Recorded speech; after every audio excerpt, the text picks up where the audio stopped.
Hello दोस्तों, आप सभी का स्वागत है मेरा यूट्यूब चैनल सुबह स्टडी पे। तो चलिए शुरू करते हैं आज के क्लास। आज हम लोग पढ़ेंगे साइंस के महत्वपूर्ण एमसीक्यू क्वेश्चन और इसमें पर्यावरण, पारिस्थितिकी तथा प्रदूषण के बारे में हम लोग पढ़ेंगे। तो चलिए शुरू करते हैं। इसमें पहला क्वेश्चन हो जाएगा, पर्यावरण का प्रमुख जैविक घटक कौन सा है। पर्यावरण के प्रमुख कहेगा जैविक घटक कौन सा है, तो ये हो जाएगा पौधे एवं जीव जंतु। ऑप्शन जो हो जाएगा सी हो जाएगा। आगे बढ़ेंगे, अगला क्वेश्चन है, पारिस्थितिकी का अध्ययन किससे संबंधित है। जो पारिस्थितिकी के अध्ययन है ये किससे संबंधित है, तो ये संबंधित है जीवों एवं उनके पर्यावरण के संबंध से। जीवों एवं उनके पर्यावरण के संबंध से। आगे हो जाएगा, अगला क्वेश्चन है, खाद्य श्रृंखला का पहला पोषी स्तर कौन होता है। खाद्य श्रृंखला का पहला कह रहा है कि पोषी स्तर कौन, जो पोषी स्तर है ये कौन होता है, तो ये होता है उत्पादक। ऑप्शन हो जाएगा सी। आगे बढ़ते हैं, अगला क्वेश्चन है, निम्न में से उत्पादक कौन है, तो इनमें से उत्पादक हो जाएगा हरे पौधा। ऑप्शन है सी। आगे बढ़ेंगे, अगला क्वेश्चन हो जाएगा, अगला क्वेश्चन है इसमें, पारिस्थितिकी तंत्र में ऊर्जा का मुख्य स्रोत क्या है। पारिस्थितिकी तंत्र में ऊर्जा के मुख्य स्रोत होता है सूर्य के प्रकाश। ऑप्शन हो जाएगा बी। आगे देखेंगे, अगला क्वेश्चन हो जाएगा, प्रथम उपभोक्ता कहलाते हैं, तो प्रथम उपभोक्ता जो है ये कहलाते हैं शाकाहारी। ऑप्शन जो हो जाएगा ए हो जाएगा। आगे देखेंगे, अगला क्वेश्चन है, अपघटक का प्रमुख कार्य क्या है। अपघटक का प्रमुख आपसे पूछेगा कि कार्य क्या है, तो इनका प्रमुख कार्य हो जाएगा मृत जीवों का अपघटन करना। ऑप्शन जो है बी हो जाएगा। आगे देखेंगे, अगला क्वेश्चन है, जैव विविधता का अर्थ क्या है। जैव विविधता का अर्थ कहेगा क्या है, तो जैव विविधता के अर्थ हो जाएगा जीवों की विविधता। ऑप्शन हो जाएगा सी। आगे देखेंगे, अगला क्वेश्चन है, रेड डाटा बुक का संबंध किससे है। रेड डाटा बुक के संबंध हो जाएगा संकटग्रस्त प्रजातियों से। ऑप्शन हो जाएगा बी।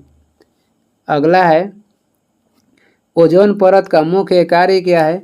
ओजोन परत जो है ये सूर्य से निकलने वाले जो हानिकारक किरण है, पराबैंगनी किरण, इसे ये रोकता है पृथ्वी पे आने से, यानी कि अल्ट्रावायलेट किरणों से सुरक्षा करना ओजोन परत का मुख्य कार्य है।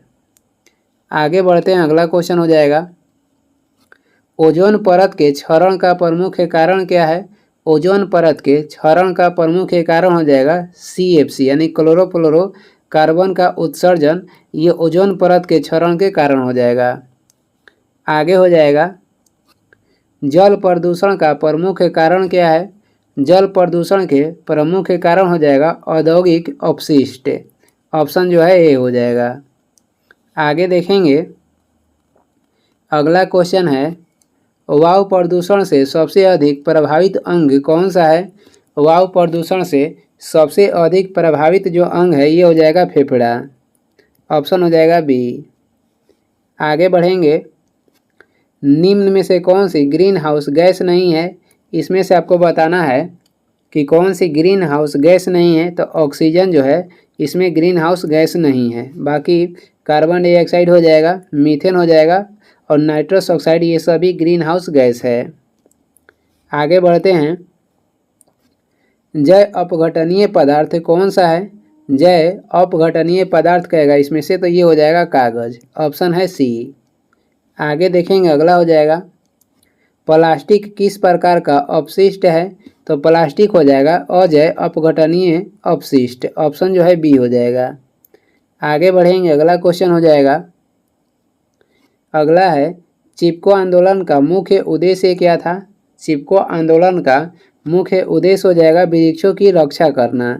चिपको आंदोलन ये कब हुआ था, तो 1973 में हुआ था उत्तराखंड के चमोली जिला में, और इसका नेतृत्व किए थे सुंदरलाल बहुगुणा। आगे देखेंगे, आगे है, बायोस्फीयर रिजर्व का उद्देश्य क्या है। बायोस्फीयर रिजर्व के उद्देश्य हो जाएगा जैव विविधता का संरक्षण करना। ऑप्शन जो हो जाएगा बी हो जाएगा। आगे बढ़ते हैं, अगला क्वेश्चन है, 3R का सही क्रम क्या है। आपको बताना है कि जो 3R है इसका सही क्रम क्या, यानी कि फुल फॉर्म इसका क्या हो जाएगा। तो ये हो जाएगा रेड्यूस, रीयूज और रिसाइकल।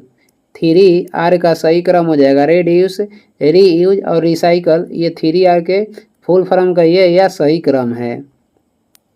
ऑप्शन जो हो जाएगा ये हो जाएगा। अगला क्वेश्चन है, अगला है किसी क्षेत्र में पाए जाने वाले सभी जीवधारियों तथा उनके अजैविक वातावरण के समूह को क्या कहते हैं? किसी क्षेत्र में पाए जाने वाले सभी जीवधारियों तथा उनके अजैविक वातावरण के समूह को क्या कहते हैं? तो इसे क्या कहा जाता है? पारिस्थितिकी तंत्र। ऑप्शन हो जाएगा सी। आगे है अगला क्वेश्चन हो जाएगा, खाद्य जाल, खाद्य जाल का मुख्य लाभ है क्या है? आपको बताना है कि खाद्य जाल जो है फूड वेब, इसका मुख्य लाभ क्या है? तो इसका मुख्य लाभ हो जाएगा पारिस्थितिकी तंत्र को अधिक स्थिर बनाना। पारिस्थितिकी तंत्र को अधिक स्थिर बनाना ये खाद्य जल का मुख्य लाभ हो जाएगा। आगे बढ़ते हैं, अगला क्वेश्चन हो जाएगा, निम्न में से कौन सा अपघटक है? निम्न में से कौन सा अपघटक है? तो इसमें से अपघटक कहेगा कौन सा है? तो हो जाएगा इसमें कवक अपघटक है। ऑप्शन हो जाएगा बी। आगे देखेंगे, अगला क्वेश्चन हो जाएगा, किसी क्षेत्र में एक ही प्रजाति के जीवों को समूह को क्या कहते हैं? किसी क्षेत्र में एक ही प्रजाति के जीवों के समूह को क्या कहते हैं? तो इसे कहते हैं जनसंख्या, यानी कि पॉपुलेशन। ऑप्शन हो जाएगा बी।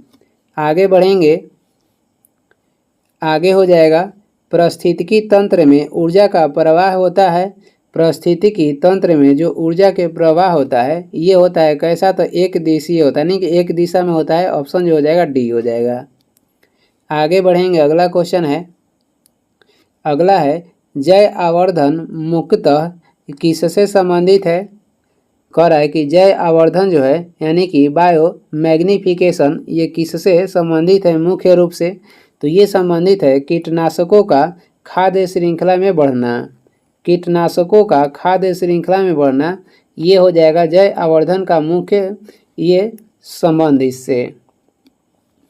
आगे है, डीडीटी का अत्यधिक उपयोग किस समस्या को बढ़ाता है? डीडीटी के अत्यधिक जो उपयोग है इसके कह रहा है कि किस समस्या को ये बढ़ाता है? तो ये जय आवर्धन को बढ़ाता है। ऑप्शन हो जाएगा ए।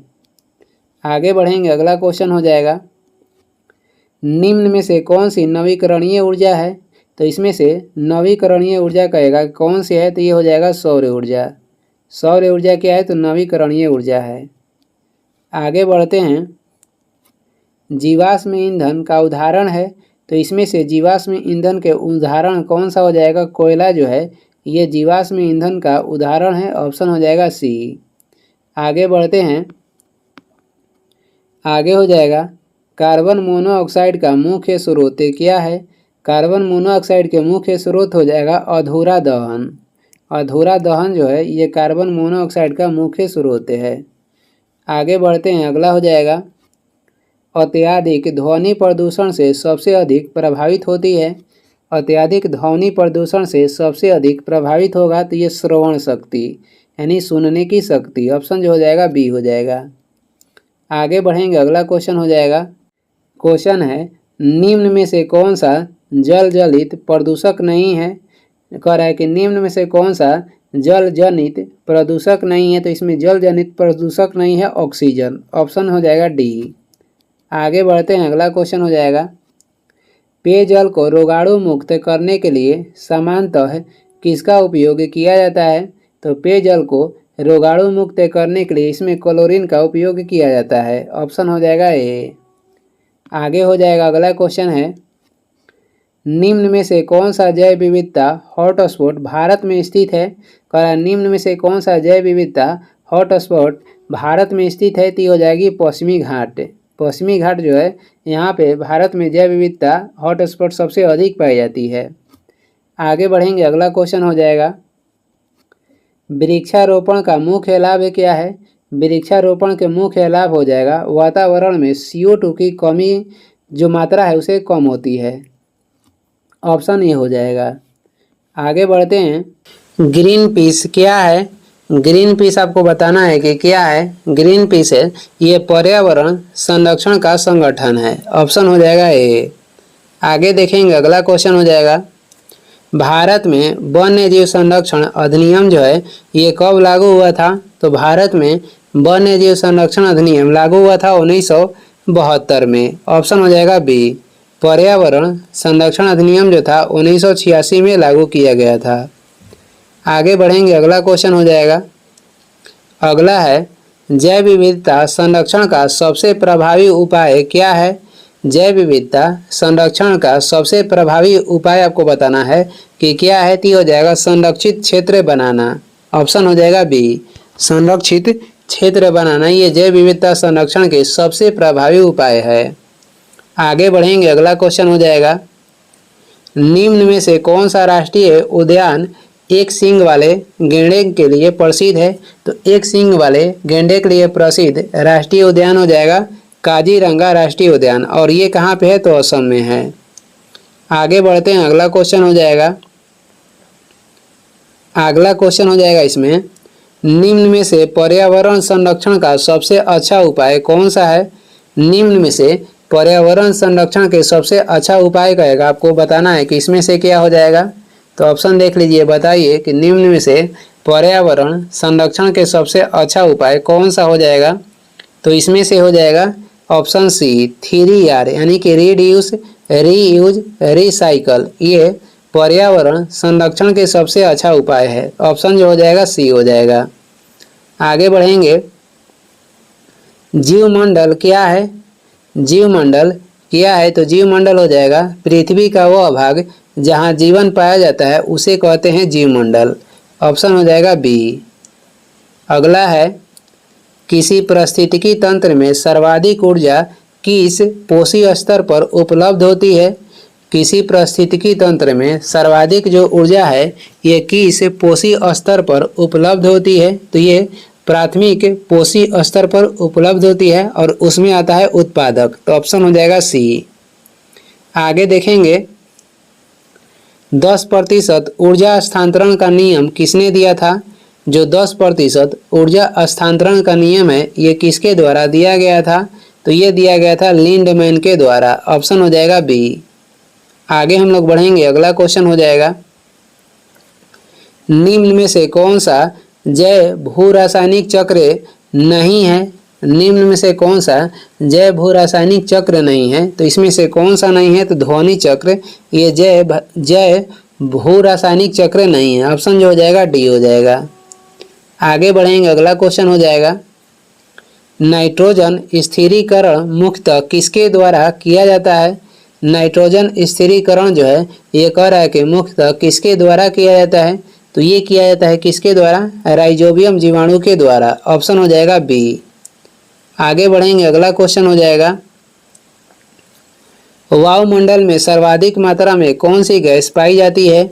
वायुमंडल में सर्वाधिक मात्रा में कौन सी गैस पाई जाती है? तो वायुमंडल में सबसे अधिक नाइट्रोजन पाया जाता है। ऑप्शन हो जाएगा बी। ऑक्सीजन कहेगा तो ये पाया जाता है 21%, कार्बन डाइऑक्साइड हो जाएगा 0.03%, आर्गन पाया जाता है 0.93%, और अक्रिय गैस में सबसे अधिक पाया जाता है आर्गन वायुमंडल में। आगे देखेंगे, अगला हो जाएगा, ओजोन परत मुख्यतः किस मंडल में स्थित है? ओजोन परत जो है ये स्थित है समताप मंडल में। ऑप्शन हो जाएगा बी। आगे बढ़ेंगे, अगला क्वेश्चन हो जाएगा, CFC गैस का प्रमुख उपयोग पहले किसमें होता था? CFC गैस का प्रमुख उपयोग पहले किसमें होता था? रेफ्रिजरेटर एवं एयर कंडीशनर में। रेफ्रिजरेटर एवं एयर कंडीशनर में होता था। ऑप्शन हो जाएगा बी। आगे बढ़ेंगे, अगला क्वेश्चन हो जाएगा, अम्लीय वर्षा का pH मान सामान्यतः कितना होता है? अम्लीय वर्षा के जो pH मान होता है ये सामान्यतः कितना होता है? तो ये होता है 5.6 से कम। ऑप्शन हो जाएगा सी। आगे बढ़ेंगे, अगला क्वेश्चन हो जाएगा, निम्न में से कौन सी गैस स्मॉग बनने में प्रमुख भूमिका निभाती है? निम्न में से कौन सी गैस स्मॉग बनने में प्रमुख भूमिका निभाती है? ये गैस हो जाएगा NO2। ऑप्शन हो जाएगा ए, NO2। आगे देखेंगे, अगला क्वेश्चन है, मिनीमाटा रोग किस धातु के प्रदूषण से होता है?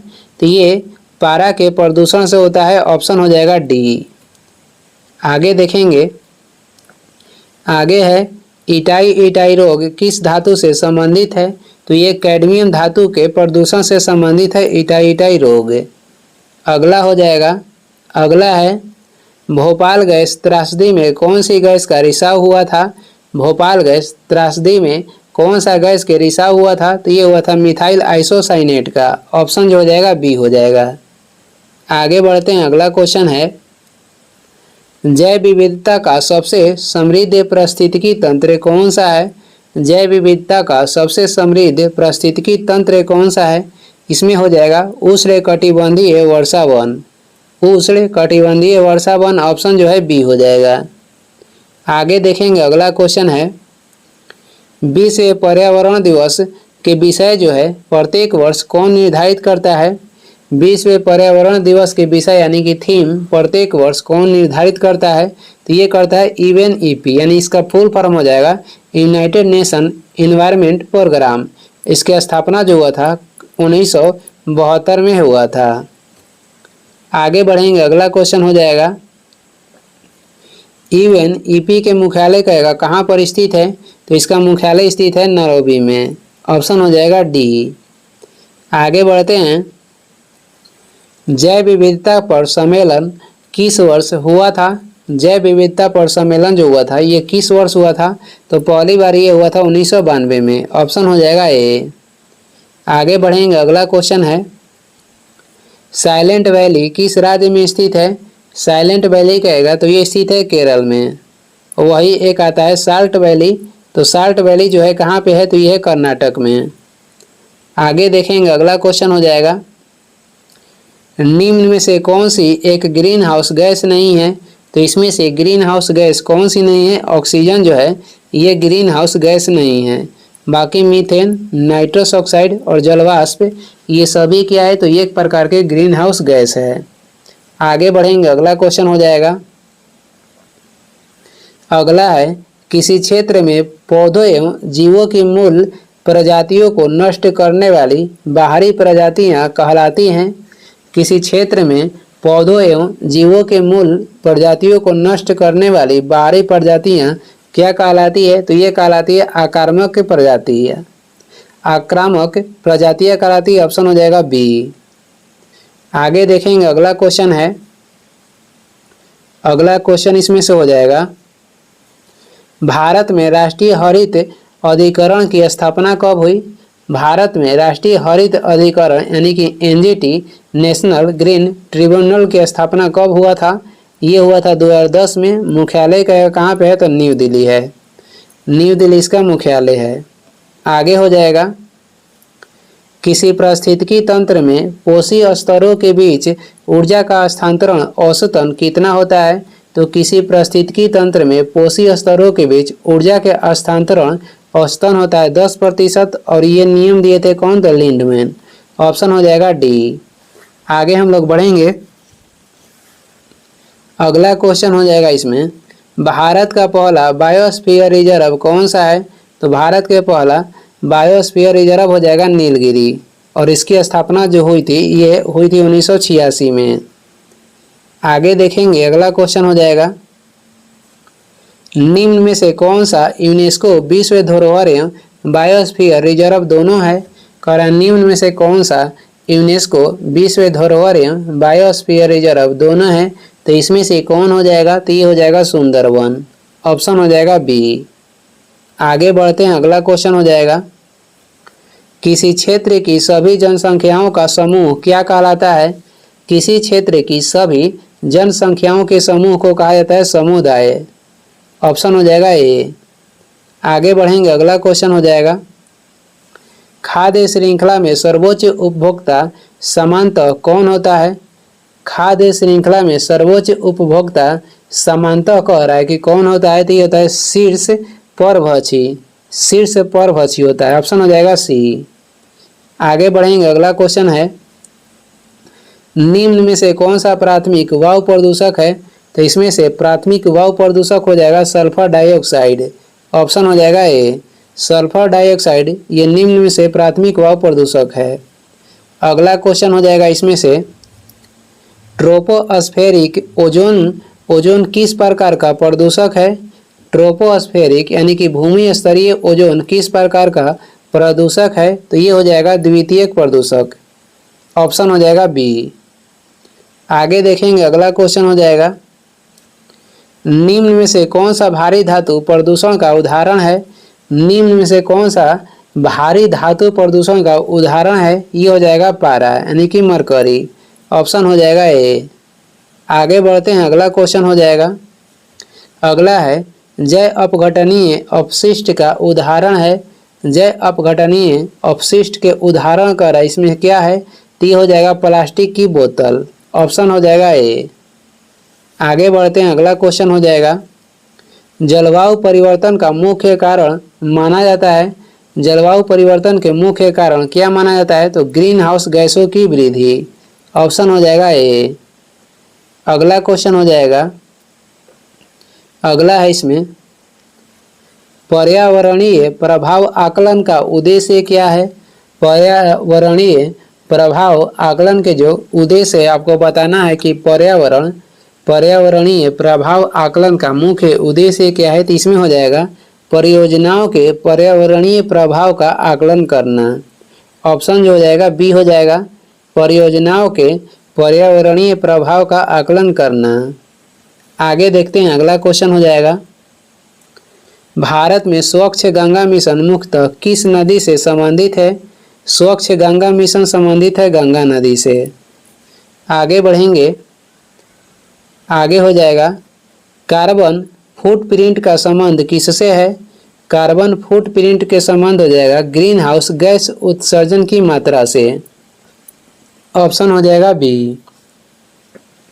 आगे बढ़ेंगे, अगला क्वेश्चन हो जाएगा, आगे है जैव विविधता का सबसे बड़ा खतरा क्या है?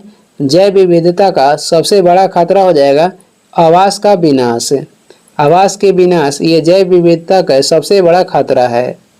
आगे देखेंगे, अगला क्वेश्चन हो जाएगा, निम्न में से कौन सा प्राकृतिक कार्बन सिंक है? तो इसमें से प्राकृतिक कार्बन सिंक हो जाएगा वन। वैसे होता है वन हो जाएगा, उसके बाद महासागर हो जाएगा या पृथ्वी के मिट्टी हो जाएगा। मिट्टी, वन और महासागर ये प्राकृतिक कार्बन सिंक है। आगे देखेंगे, अगला क्वेश्चन हो जाएगा, निम्न में से कौन सा नवीकरणीय संसाधन है? इसमें से नवीकरणीय संसाधन हो जाएगा पवन ऊर्जा। ऑप्शन जो हो जाएगा सी हो जाएगा। आगे बढ़ते हैं, अगला क्वेश्चन हो जाएगा, जल संरक्षण का सबसे प्रभावी उपाय कौन सा है?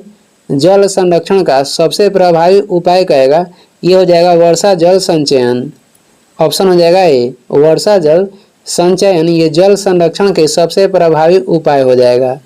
आगे बढ़ते हैं, अगला क्वेश्चन हो जाएगा, निम्न में से कौन सा प्रदूषण सीधे मानव श्रवण क्षमता को प्रभावित करता है? निम्न में से कौन सा प्रदूषण सीधे मानव श्रवण क्षमता को प्रभावित करता है? तो ये हो जाएगा ध्वनि प्रदूषण। ऑप्शन हो जाएगा बी। आगे बढ़ेंगे, अगला क्वेश्चन हो जाएगा, पर्यावरण संरक्षण का सबसे महत्वपूर्ण सिद्धांत क्या है? पर्यावरण संरक्षण के सबसे महत्वपूर्ण सिद्धांत आपको बताना है कि ये सबसे महत्वपूर्ण सिद्धांत कौन सा हो जाएगा? ये हो जाएगा सतत विकास। ऑप्शन जो हो जाएगा बी हो जाएगा, पर्यावरण संरक्षण के सबसे महत्वपूर्ण सिद्धांत सतत विकास है। आगे बढ़ेंगे, अगला क्वेश्चन हो जाएगा, प्रकाश किस प्रकार की तरंग है? प्रकाश जो है ये विद्युत चुंबकीय तरंग है। ऑप्शन हो जाएगा सी। अगला क्वेश्चन देखेंगे, प्रकाश के परावर्तन का नियम किस पर आधारित है?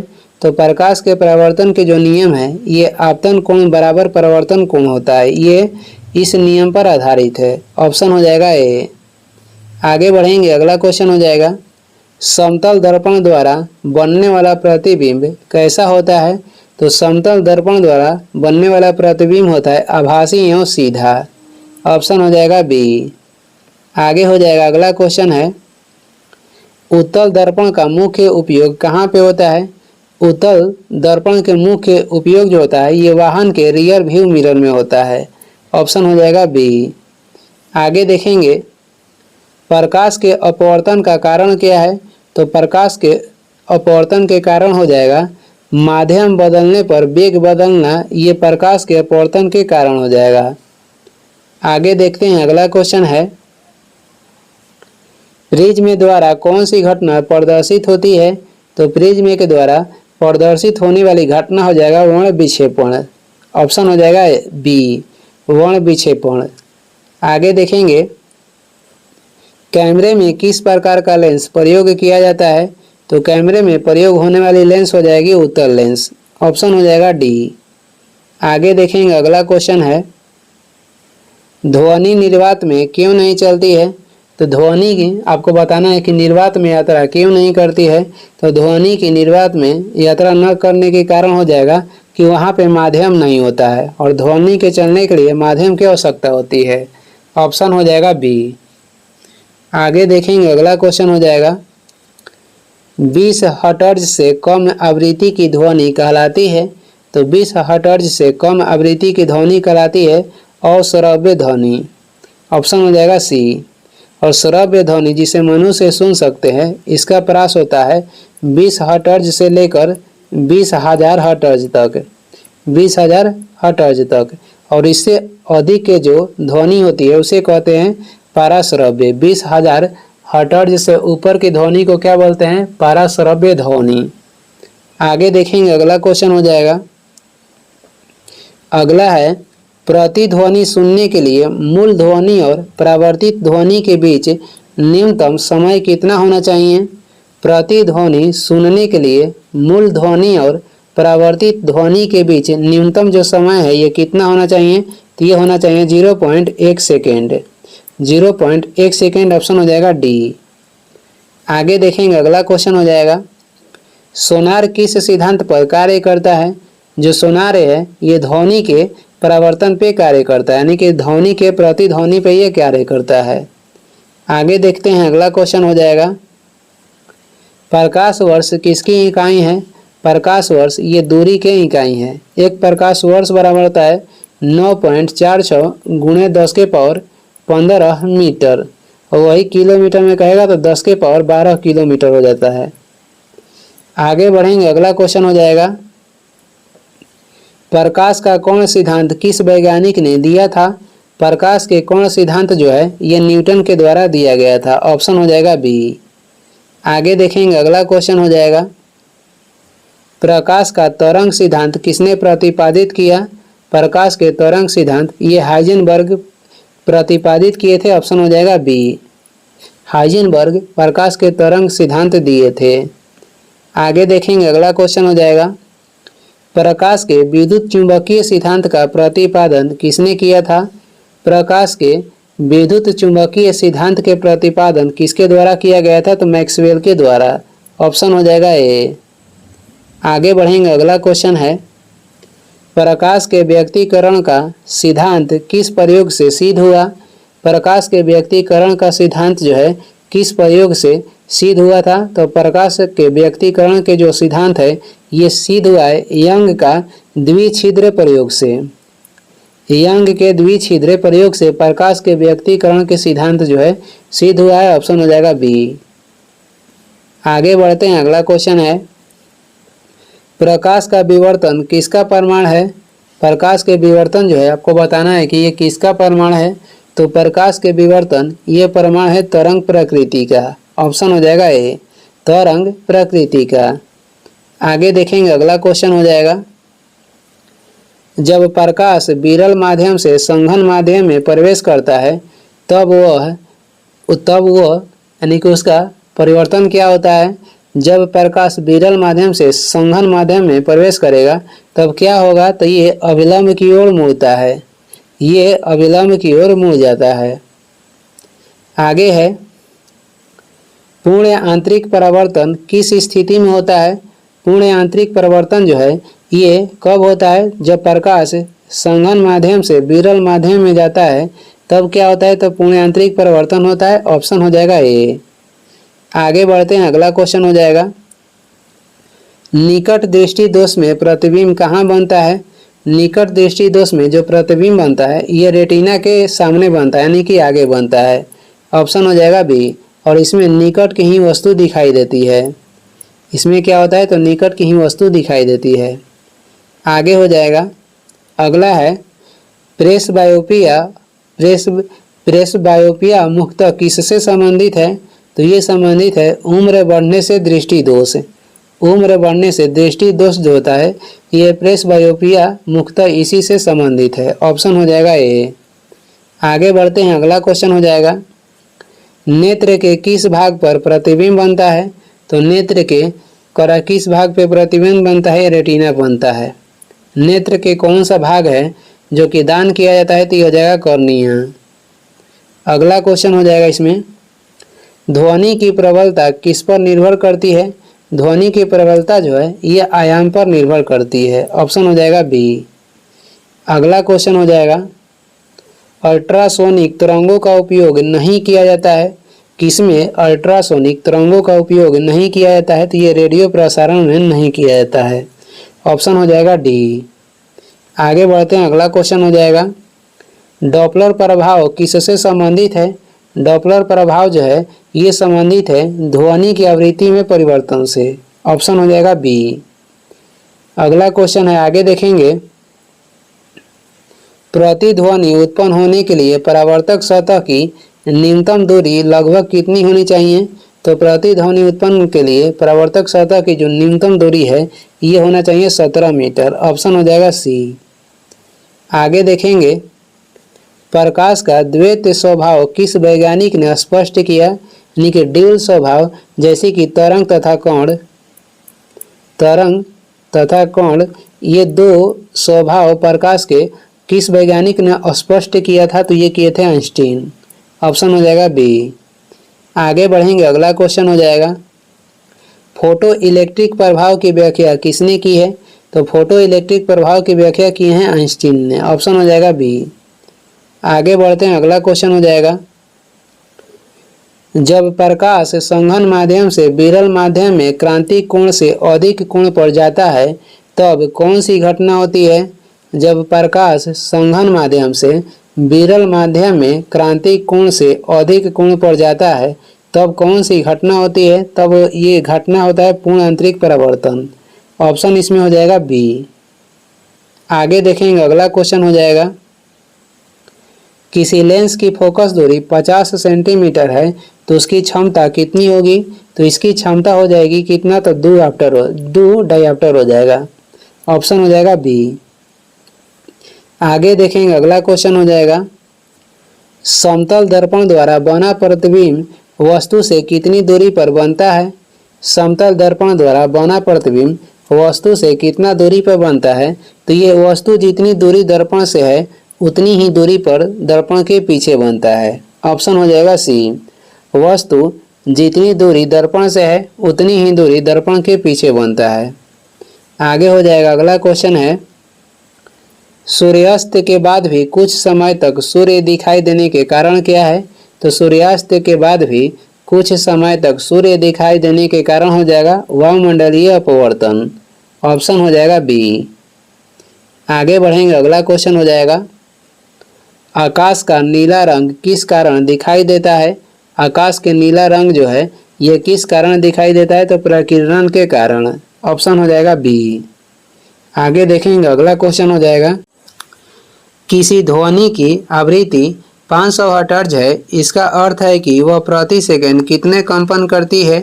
तो वह प्रति सेकंड कितना कंपन करेगी? यदि ध्वनि की आवृत्ति 500 हर्ट्ज है तो वह कंपन करेगी 500। ऑप्शन हो जाएगा सी।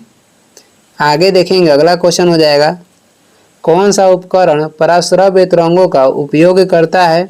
कौन सा उपकरण है जो कि पराश्रव्य तरंगों का उपयोग करता है? तो ये हो जाएगा सोनार। ऑप्शन हो जाएगा ए।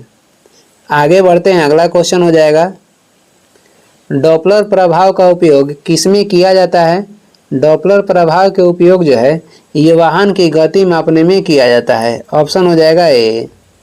आगे देखेंगे, अगला क्वेश्चन हो जाएगा माइक्रोफोन किस प्रकार का ऊर्जा परिवर्तन करता है? जो माइक्रोफोन है ये किस प्रकार के ऊर्जा परिवर्तन करता है? तो ये ध्वनि ऊर्जा को विद्युत ऊर्जा में बदलता है। ऑप्शन हो जाएगा बी। आगे देखेंगे, अगला क्वेश्चन हो जाएगा ध्वनि की तीव्रता बढ़ाने पर क्या बदलता है? ध्वनि की तीव्रता बढ़ाने पर आपको बताना है कि इसमें क्या बदलेगा। तो ध्वनि की तीव्रता बढ़ाने पे इसका आयाम जो है बदलता है। ऑप्शन हो जाएगा बी। आगे देखेंगे अगला क्वेश्चन हो जाएगा, यदि किसी माध्यम का अपवर्तनांक अधिक है तो उस माध्यम में प्रकाश की चाल होगी, तो उस माध्यम में प्रकाश की चाल जो हो जाएगा कम हो जाएगा। ऑप्शन हो जाएगा बी। आगे देखेंगे अगला क्वेश्चन हो जाएगा, इंद्रधनुष में सबसे अधिक विचलन किस रंग का होता है, तो सबसे अधिक विचलन होता है बैंगनी रंग का। ऑप्शन हो जाएगा डी। अगला क्वेश्चन है, रडार किस प्रकार की तरंगों का उपयोग करता है। रडार जो है ये रेडियो यानी कि विद्युत चुंबकीय तरंग का उपयोग करता है। ऑप्शन हो जाएगा बी। आगे देखेंगे अगला क्वेश्चन हो जाएगा, मानव कान का कौन सा भाग ध्वनि कंपन को तंत्रिका संकेतों में बदलता है। मानव कान का कौन सा भाग ध्वनि कंपन को तंत्रिका संकेतों में बदलता है, तो ये हो जाएगा कणावृत्त। ऑप्शन हो जाएगा ए। आगे देखेंगे अगला क्वेश्चन हो जाएगा, यदि प्रकाश की किरण अभिलंब पर आपतित हो तो अपवर्तन कोण कितना होगा। यदि प्रकाश की किरण अभिलंब पर आपतित हो तो अपवर्तन कोण कितना होगा, ये होता है हो जाएगा 0 डिग्री। ऑप्शन हो जाएगा ए। आगे देखेंगे अगला क्वेश्चन हो जाएगा, कह रहा है कि निम्न में से कौन सा कथन जो है सही है। ये कथन आप पढ़ लीजिए और इसमें बताना है कि कौन सा कथन जो है सही है। तो इसमें से सही कथन कह रहा है कौन है, तो देख लेते हैं। ध्वनि निर्वात में चल सकती है, जो कि गलत है। ध्वनि निर्वात में नहीं चलती है। प्रकाश को माध्यम की आवश्यकता होती है, ये गलत है। प्रकाश की चाल के लिए माध्यम की आवश्यकता नहीं होती है। प्रकाश निर्वात में भी चल सकता है, जबकि ध्वनि को माध्यम चाहिए, ये कथन जो है सत्य है। प्रकाश निर्वात में भी चल सकता है और ध्वनि को चलने के लिए माध्यम की आवश्यकता होती है, इसलिए ऑप्शन हो जाएगा सी। आगे देखेंगे अगला क्वेश्चन हो जाएगा, निम्न में से किस रंग का अपवर्तनांक सबसे अधिक होता है। सबसे अधिक अपवर्तनांक यानी कि अपवर्तन सबसे अधिक होता है बैंगनी का। ऑप्शन हो जाएगा डी। आगे बढ़ते हैं अगला क्वेश्चन हो जाएगा, प्रकाश का वर्ण विक्षेपण किस उपकरण द्वारा स्पष्ट रूप से देखा जाता है। प्रकाश का वर्ण विक्षेपण किस उपकरण के द्वारा देखा जाता है, तो ये देखा जाता है कांच का प्रिज्म के द्वारा। ऑप्शन हो जाएगा सी। आगे देखेंगे अगला क्वेश्चन हो जाएगा, यदि किसी वस्तु को अवतल दर्पण के फोकस पर रखा जाए तो प्रतिबिंब कहाँ बनेगा। यदि किसी वस्तु को अवतल दर्पण के फोकस पर रखा जाए तो प्रतिबिंब कहाँ बनेगा, तो ये प्रतिबिंब बनेगा अनंत पर। ऑप्शन हो जाएगा सी। आगे बढ़ेंगे अगला क्वेश्चन हो जाएगा, उत्तल दर्पण द्वारा बना प्रतिबिंब सदैव कैसा होता है। उत्तल दर्पण के द्वारा बना प्रतिबिंब जो है ये सदैव कैसा होता है, ये होता है आभासी, सीधा एवं छोटा। आभासी, सीधा एवं छोटा। ऑप्शन हो जाएगा बी। आगे देखेंगे अगला क्वेश्चन हो जाएगा, उत्तल लेंस को क्या कहा जाता है। उत्तल लेंस को क्या कहा जाता है, तो उत्तल लेंस के अन्य नाम अभिसारी लेंस के नाम से भी जानते हैं और अवतल को अपसारी लेंस कहते हैं। आगे देखेंगे अगला क्वेश्चन हो जाएगा, एक डायऑप्टर किसके बराबर होता है, तो एक डायऑप्टर जो है 1/4 फोकस दूरी के बराबर होता है। ऑप्शन हो जाएगा ए। आगे देखेंगे अगला हो जाएगा, कैमरे में बनने वाला प्रतिबिंब कैसा होता है। तो कैमरा में जो प्रतिबिंब बनता है ये कैसा बनता है, तो कैमरे में वास्तविक एवं उल्टा प्रतिबिंब बनता है। ऑप्शन हो जाएगा बी। कैसा बनता है, तो वास्तविक और उल्टा। आगे देखेंगे अगला हो जाएगा रंगाधता यानी कि कलर ब्राइटनेस के संबंध किससे है, तो इसका संबंध हो जाएगा कौन कोशिकाएं से। इसका संबंध कौन कोशिकाएं से हो जाएगा। ऑप्शन हो जाएगा सी। आगे बढ़ेंगे अगला क्वेश्चन है, मोतियाबिंद में आंख का कौन सा भाग प्रभावित होता है। मोतियाबिंद में आंख के प्रभावित होने वाला भाग हो जाएगा लेंस। ऑप्शन है बी। आगे बढ़ेंगे अगला क्वेश्चन हो जाएगा, ध्वनि की चाल जल की तुलना में ध्वनि की चाल जल की तुलना में वायु में कैसी होती है। तो ध्वनि की चाल जो है ठोस में अधिक होता है, इससे कम हो जाएगा किसमें, तो द्रव्य में, और इससे कम हो जाएगा गैस में। तो ये कह रहा है क्वेश्चन है कि कह रहा है कि जल की तुलना में वायु में कैसी होगी, तो वायु में हो जाएगा कम, यानी गैस में हो जाएगा कम। आगे देखेंगे अगला क्वेश्चन हो जाएगा, यदि ध्वनि की आवृत्ति बढ़े तो उसका तरत्व क्या होगा? ध्वनि की आवृत्ति बढ़ेगा तो उसका तरत्व पे क्या प्रभाव पड़ेगा? तो ये भी बढ़ेगा। ऑप्शन हो जाएगा बी। आगे देखेंगे, अगला क्वेश्चन हो जाएगा, ध्वनि की तीव्रता बढ़ाने के लिए किसे बढ़ाना चाहिए? ध्वनि की तीव्रता बढ़ाने के लिए क्या बढ़ाना पड़ेगा? तो ये बढ़ाना पड़ेगा आयाम। ऑप्शन हो जाएगा बी। आगे देखेंगे, अगला क्वेश्चन हो जाएगा, संगीत वाद्य यंत्रों की ध्वनि में अंतर मुख्यतः किस कारण होता है? संगीत वाद्य यंत्रों की ध्वनि में अंतर कह रहा है कि मुख्यतः किस कारण होता है? तो ये किस कारण होता है? गुणवत्ता के कारण। ऑप्शन हो जाएगा डी, गुणवत्ता के कारण होता है। आगे देखते हैं, अगला क्वेश्चन हो जाएगा, प्रस्रव्य तरंगों का उपयोग गर्भस्थ शिशु की जांच में किस तकनीक द्वारा किया जाता है? प्रस्रव्य तरंगों का उपयोग गर्भस्थ शिशु की जांच में किस तकनीक के द्वारा किया जाता है? तो ये किया जाता है अल्ट्रासोनोग्राफी के द्वारा। ऑप्शन जो है, ऑप्शन इसमें से हो जाएगा बी। आगे है, प्रकाश और ध्वनि में मुख्य अंतर क्या है? प्रकाश और ध्वनि में आपको बताना है कि मुख्य अंतर क्या है। प्रकाश और ध्वनि में मुख्य अंतर हो जाएगा, केवल प्रकाश निर्वात में चल सकता है जबकि ध्वनि को माध्यम की आवश्यकता होती है। ऑप्शन हो जाएगा सी। और ये इस वीडियो के लास्ट क्वेश्चन है। वीडियो को लास्ट तक देखने के लिए धन्यवाद। वीडियो पसंद आ रहा है तो लाइक कर दें, चैनल पर नए हैं तो सब्सक्राइब कर दें। कुछ सुझाव है, सलाह देना है तो कमेंट करके ज़रूर बताएं। Thank you.